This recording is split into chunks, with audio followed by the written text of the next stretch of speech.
Graça e paz, meus amados irmãos, bem-vindo ao meu canal. Se você ainda não é inscrito, inscreva-se, acione o sininho para receber as notificações quando postarmos vídeos novos. Dê o seu like, isso ajuda o nosso canal a crescer. Se você tiver alguma sugestão para melhorarmos o nosso trabalho, coloque seu comentário.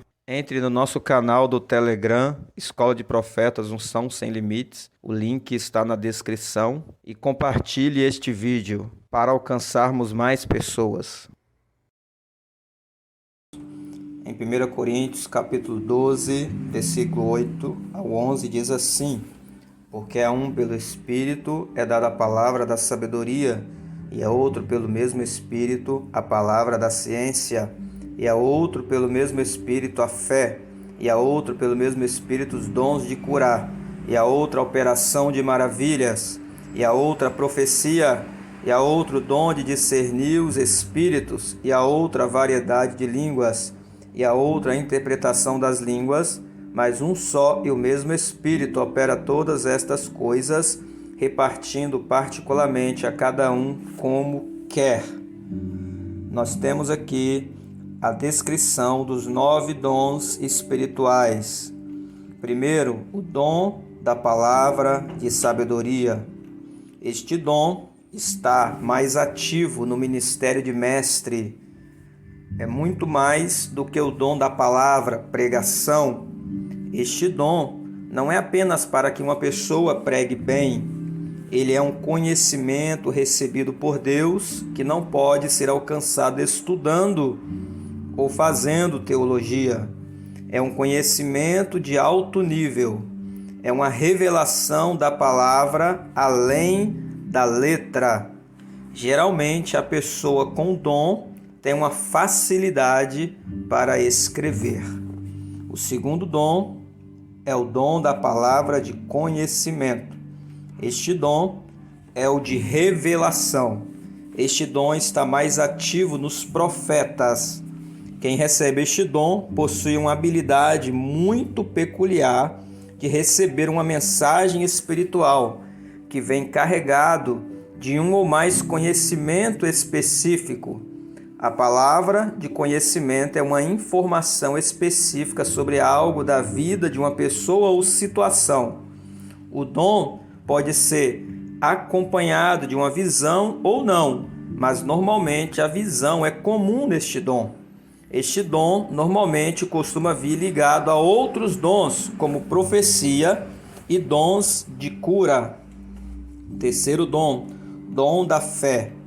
Este dom serve para me alinhar à vontade e aos comandos do Espírito Santo.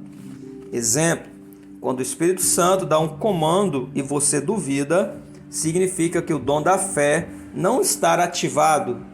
Este dom te capacita a crer sem reservas em Deus e em seus comandos. Ele te leva a obedecer independentemente da situação difícil que estiver à sua frente. Este dom te concede ousadia e coragem para agir em momentos que naturalmente você não agiria. Exemplo, um Davi diante de Golias. Quarto dom, dons de curar. Observe que não é dom, mas dons, ou seja, existe uma infinidade de dons de curar. O dom específico atua em enfermidade específica. Sendo assim, nem todos têm os mesmos dons de curar. Existe uma unção específica para uma enfermidade específica. Existem também manifestações específicas para ministrar na mesma enfermidade. Os dons de curar podem operar de diversas formas. Exemplo, o ministro pode sentir a dor do enfermo, o ministro pode sentir calor no mesmo local da enfermidade do outro. Agora, o que precisa se ater é que são dons, e é uma variedade enorme de dons, porque existe uma variedade enorme de enfermidades. Dom de operação de maravilhas. este dom está mais presente no ministério do evangelista. Exemplo, a multiplicação de pães e peixes, a ressurreição, criação de órgãos, todos estes são dons de maravilhas. No caso da multiplicação de pães e peixes, você tem a manipulação da matéria, onde objetos, eles surgem, eles aparecem. No caso da ressurreição, você tem o reavivamento de corpos que estavam mortos, ou criação de órgãos, onde algo surge do nada, como Deus criou o mundo a partir da sua palavra. Dom de operação de maravilhas está relacionado a isso. Este dom também faz aparecer dentes de ouro, obturação e pó de ouro em pessoas. Um exemplo disso é o pastor Antônio Cirilo, que nas ministrações dele há muitos casos dessas manifestações de pó de ouro. Quem tem este dom manipula a matéria. Exemplo, Elias tinha o controle sobre água e fogo. Ele disse, segundo a minha palavra não vai chover, e não choveu. E depois ele orou e deu chuva. Quando os soldados vieram a ele e falaram, você é Elias o profeta? Eu vim te levar. Ele fala, se eu sou o profeta, então caia fogo do céu sobre ti. E matou 50, depois mais 50. Então você vê que ele tinha o controle sobre a matéria. Quem carrega este dom precisa ter o fruto do Espírito em alto nível.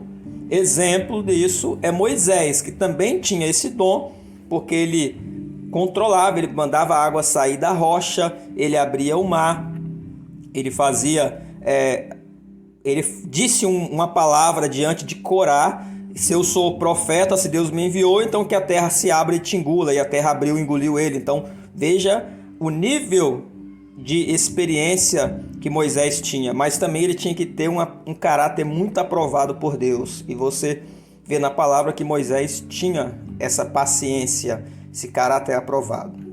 Próximo dom de profecia. Geralmente quem recebe este dom fica muito embriagado, andando conectado com Deus, recebendo revelações em alto nível. Este dom está mais ativo no profeta. Qual a diferença entre a profecia e a palavra de conhecimento?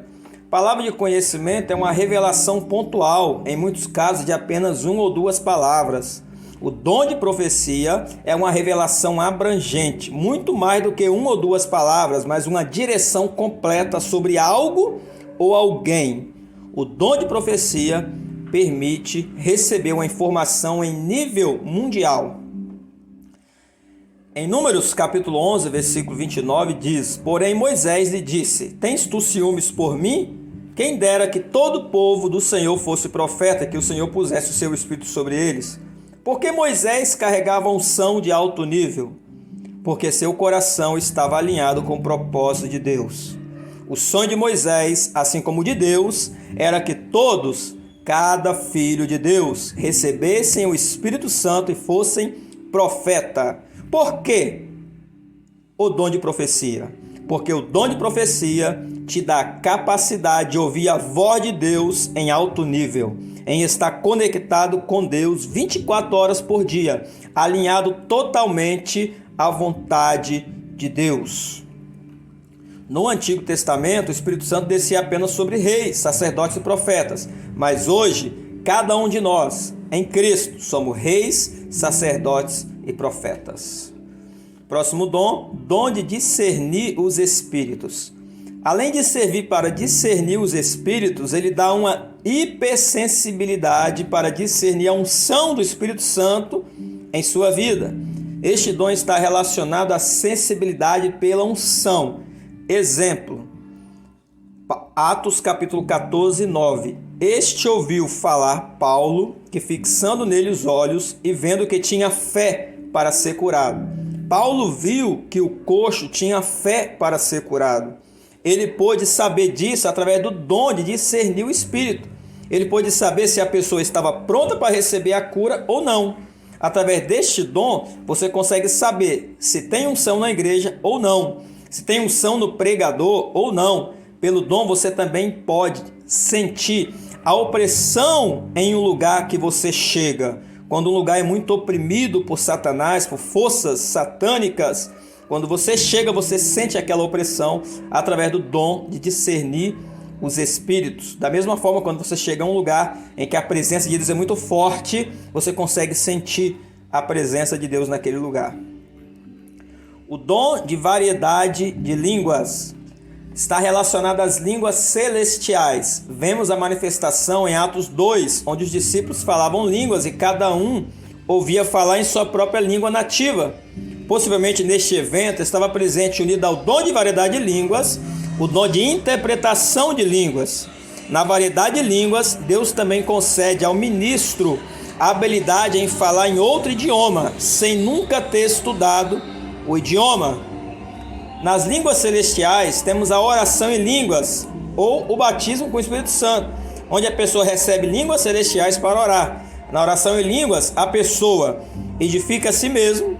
1 Coríntios 14:4, o que fala em língua desconhecida edifica a si mesmo. Ora diretamente a Deus, 1 Coríntios 14:2, porque o que fala em língua desconhecida não fala aos homens, senão a Deus. Ora, em espírito os mistérios de Deus, 1 Coríntios 14:2, em espírito fala mistérios. Ora efetivamente em espírito, 1 Coríntios 14:14, o meu espírito ora bem. A variedade de línguas tem a capacidade de ativar em alto nível todos os outros dons. Por quê? Porque ao falar em línguas, você está orando a sabedoria de Deus, os mistérios de Deus. Você está guerreando nas regiões celestiais. Neste dom você ora efetivamente, ou seja, o seu espírito ora o que realmente importa e interessa a você. Enquanto você ora em língua, seu espírito recebe a sabedoria de Deus, recebe os segredos do reino, que posteriormente serão revelados ao seu intelecto. As línguas é o único dom que você pode usar quando quiser. Na Bíblia, orar em línguas é orar no Espírito. Efésios, capítulo 6, 18. Orando em todo tempo, com toda oração e súplica no Espírito. E Judas 1, 20. Mas vós, amados, edificando-os a vós mesmos sobre a vossa santíssima fé, orando no Espírito Santo. O real propósito deste dom é edificação pessoal, mais especificamente, edificação do Espírito, o que Paulo chama de homem interior, Romanos 7, 22. E o dom de interpretação de línguas é a interpretação das línguas celestiais. A interpretação pode ocorrer de várias formas. A pessoa pode falar em línguas e ao mesmo tempo interpretar. A pessoa pode falar em línguas e a interpretação ser dada a outra pessoa próxima. A pessoa pode falar em línguas e a interpretação ser dada apenas nos ouvidos do ouvinte. Neste caso, o Espírito interpreta as línguas para que o ouvinte ouça em sua língua nativa, mesmo que para a pessoa que fala, ela esteja falando em línguas. A interpretação das línguas é importantíssima porque traz a edificação coletiva dos cristãos. As línguas, quando são interpretadas, se torna em profecia e edifica a igreja. Ter um dom espiritual não significa que você opera nele em alto nível. Na linguagem didática, para a compreensão, cada dom existe em níveis de funcionamento. Eu diria que os níveis são infinitos. Todo dom espiritual pode ser aperfeiçoado a partir do tempo com Deus em oração e com a prática. Além de que todo dom opera de forma específica em pessoas diferentes. O mesmo dom pode operar de forma diferente em várias pessoas. Também de acordo com a busca em tempo de oração com Deus e sua prática, o dom pode operar raramente, de vez em quando ou regularmente na vida da pessoa. O dom nunca pode ser retirado, ou seja, Deus não retira o dom, mas ele pode ser adormecido, como aconteceu com Timóteo. Busquemos os dons espirituais. Este é o conselho do apóstolo Paulo. Amém.